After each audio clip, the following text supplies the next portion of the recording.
Hello and welcome to another short story, again for technical reasons, this time without video. We are about to enter the mysterious echoes of Ambrose Bierce's imagination and drift into a narrative where the ordinary dissolves and the extraordinary takes hold. A journey through the shadows of the unknown.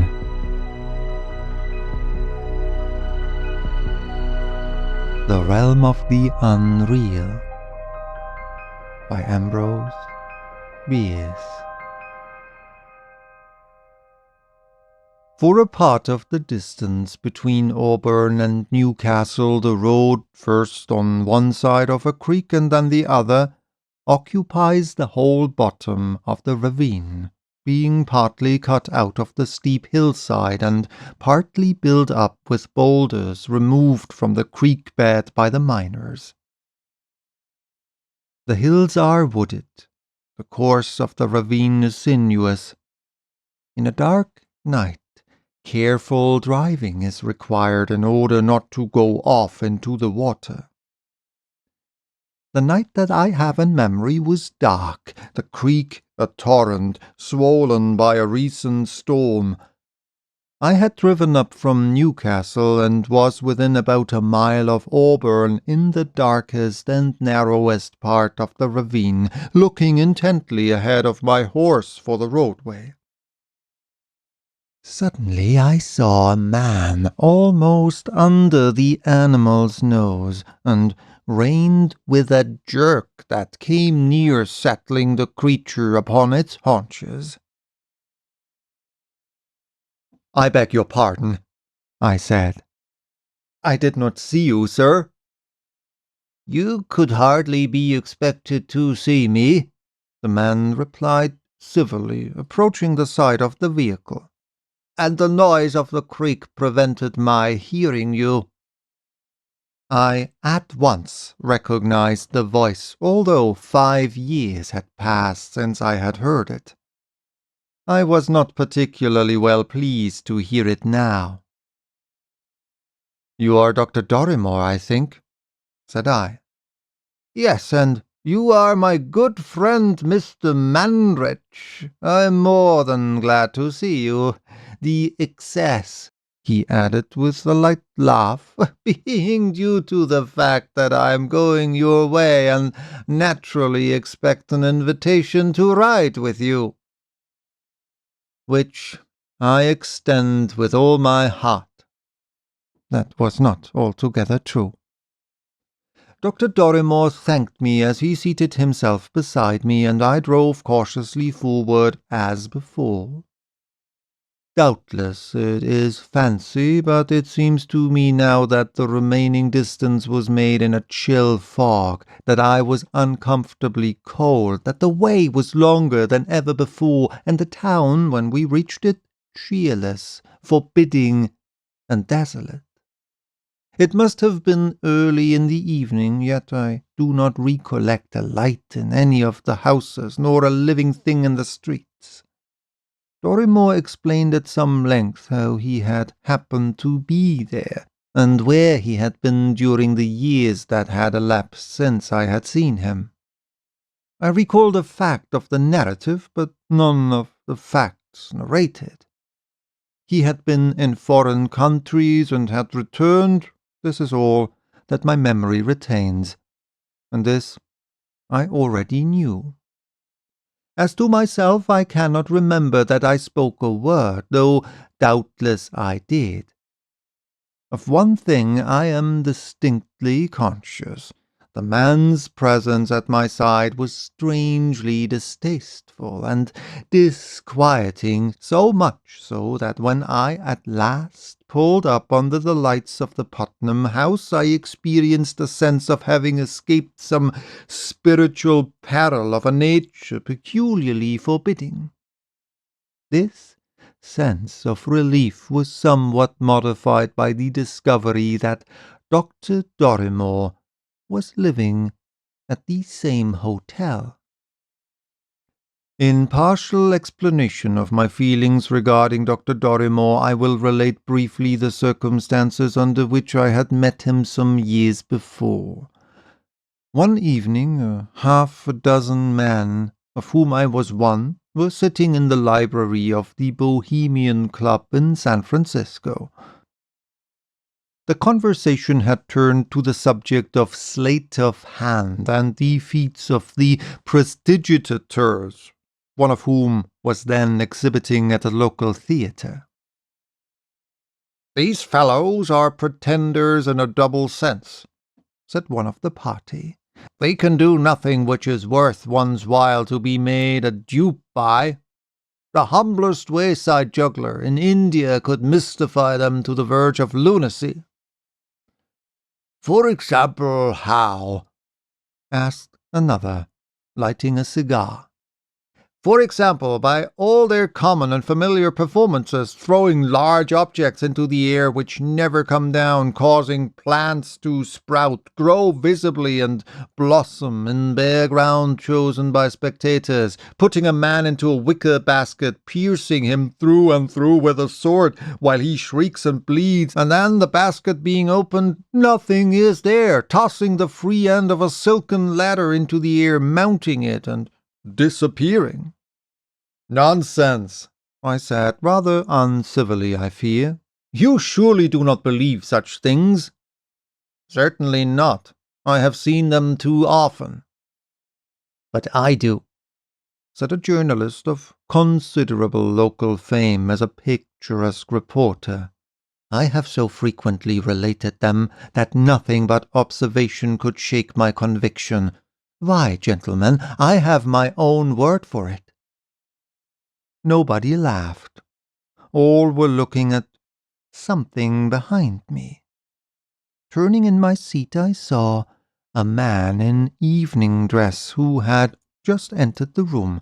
He was exceedingly dark, almost swarthy, with a thin face, black beaded to the lips, an abundance of coarse black hair in some disorder, a high nose, and eyes that glittered with as soulless an expression as those of a cobra. One of the group rose and introduced him as Dr. Dorrimore of Calcutta. As each of us was presented in turn, he acknowledged the fact with a profound bow in the Oriental manner, but with nothing of Oriental gravity. His smile impressed me as cynical and a trifle contemptuous. His whole demeanour I can describe only as disagreeably engaging. His presence led the conversation into other channels. He said little. I do not recall anything of what he did say. I thought his voice singularly rich and melodious, but it affected me in the same way as his eyes and smile. In a few minutes I rose to go. He also rose and put on his overcoat. "Mr. Manrich," he said, "I am going your way." "The devil you are," I thought. "How do you know which way I am going?" Then I said, "I shall be pleased to have your company." We left the building together. No cabs were in sight. The street cars had gone to bed. There was a full moon, and the cool night air was delightful. We walked up the California Street hill. I took that direction, thinking he would naturally wish to take another toward one of the hotels. "Do you not believe what is told of the Hindu jugglers?" he said abruptly. "How do you know that?" I asked. Without replying, he laid his hand lightly upon my arm, and with the other pointed to the stone sidewalk directly in front. There, almost at our feet, lay the dead body of a man, the face turned and white in the moonlight. A sword whose hilt sparkled with gems stood fixed and upright in the breast. A pool of blood had collected on the stones of the sidewalk. I was startled and terrified, not only by what I saw, but by the circumstances under which I saw it. Repeatedly during our ascent of the hill, my eyes, I thought, had traversed the whole reach of that sidewalk, from street to street. How could they have been insensible to this dreadful object, now so conspicuous in the white moonlight? As my day's faculties cleared, I observed that the body was in evening dress. The overcoat, thrown wide open, revealed the dress coat. The white tie, the broad expanse of shirt front pierced by the sword, and, horrible revelation, the face, except for its pallor, was that of my companion. It was to the minutest detail of dress and feature Dr. Dorrimore himself. Bewildered and horrified, I turned to look for the living man. He was nowhere visible, and with added terror I retired from the place down the hill in the direction whence I had come. I had taken but a few strides when a strong grasp upon my shoulder arrested me. I came near crying out with terror. The dead man, the sword still fixed in his breast, stood beside me. Pulling out the sword with his disengaged hand, he flung it from him, the moonlight glinting upon the jewels of its hilt and the unsullied steel of its blade. It fell with a clang upon the sidewalk ahead and vanished. The man, swarthy as before, relaxed his grasp upon my shoulder and looked at me with the same cynical regard that I had observed on first meeting him. The dead have not that look. It partly restored me, and turning my head backward, I saw the smooth white expanse of sidewalk, unbroken from street to street. "What is all this nonsense, you devil?" I demanded fiercely enough, though weak and trembling in every limb. "Ha! It is what some are pleased to call jugglery," he answered with a light, hard laugh. He turned down Dupont Street, and I saw him no more until we met in the Auburn ravine. On the day after my second meeting with Dr. Dorrimore, I did not see him. The clerk in the Putnam house explained that a slight illness confined him to his rooms. That afternoon at the railway station I was surprised and made happy by the unexpected arrival of Miss Margaret Corey and her mother from Oakland. This is not a love story. I am no storyteller, and love as it is cannot be portrayed in a literature dominated and enthralled by the debasing tyranny which sentences letters in the name of the young girl. Under the young girl's blithing reign, or rather under the rule of those false ministers of the censure who have appointed themselves to the custody of her welfare, love wields her sacred fires, and, unaware, morality expires, famished upon the sifted meal and distilled water of a prudish purveyance. Let it suffice that Miss Corey and I were engaged in marriage. She and her mother went to the hotel at which I lived, and for 2 weeks I saw her daily. That I was happy needs hardly be said. The only bar to my perfect enjoyment of those golden days was the presence of Dr. Dorrimore, whom I had felt compelled to introduce to the ladies. By them he was evidently held in favour. What could I say? I knew absolutely nothing to his discredit. His manners were those of a cultivated and considerate gentleman, and to women a man's manner is the man. On one or two occasions, when I saw Miss Corey walking with him, I was furious, and once had the indiscretion to protest, asked for reasons I had none to give, and fancied I saw in her expression a shade of contempt for the vagaries of a jealous mind.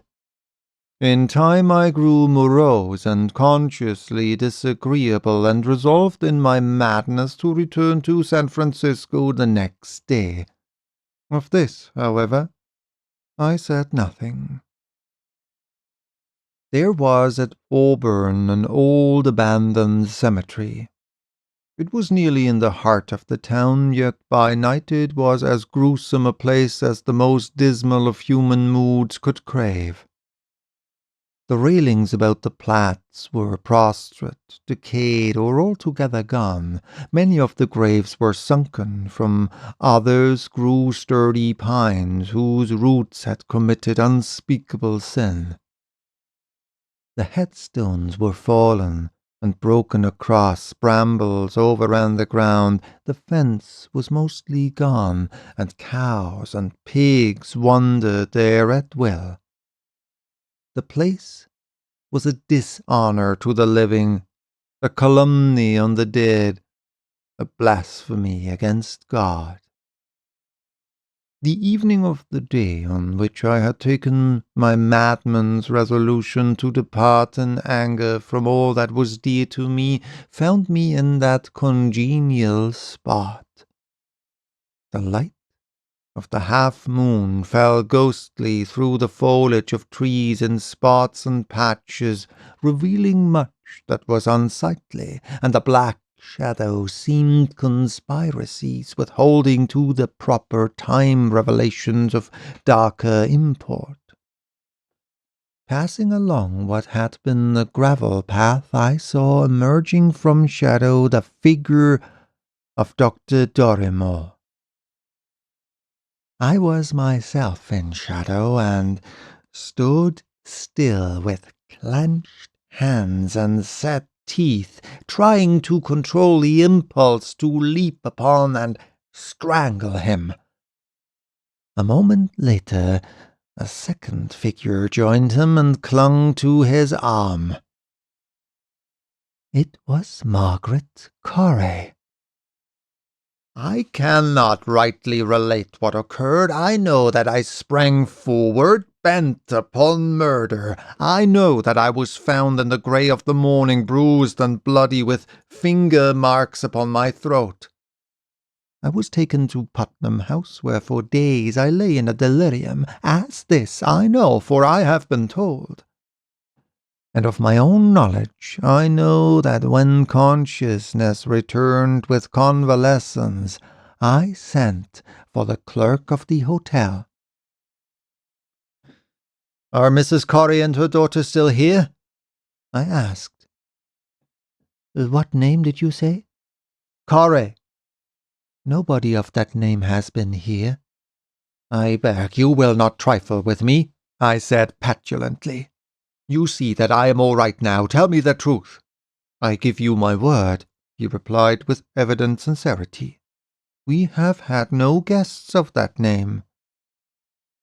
His words stupefied me. I lay for a few moments in silence. Then I asked, "Where is Dr. Dorrimore?"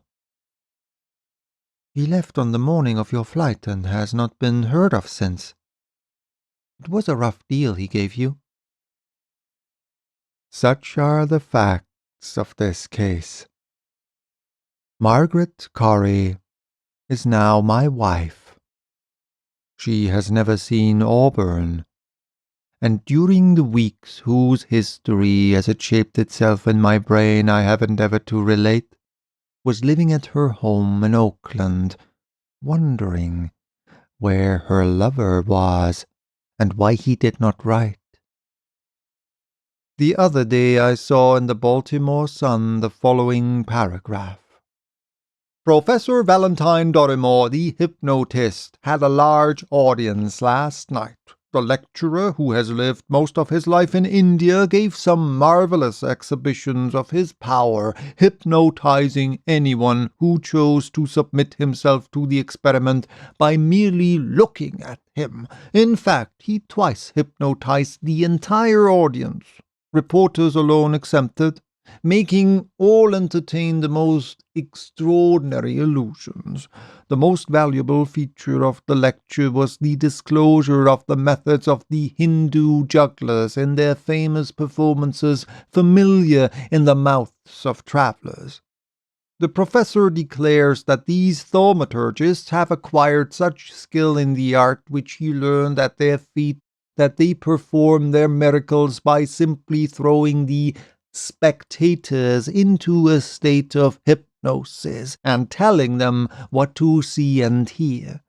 His assertion that a peculiarly susceptible subject may be kept in the realm of the unreal for weeks, months, and even years, dominated by whatever delusions and hallucinations the operator may from time to time suggest, is a trifle disquieting.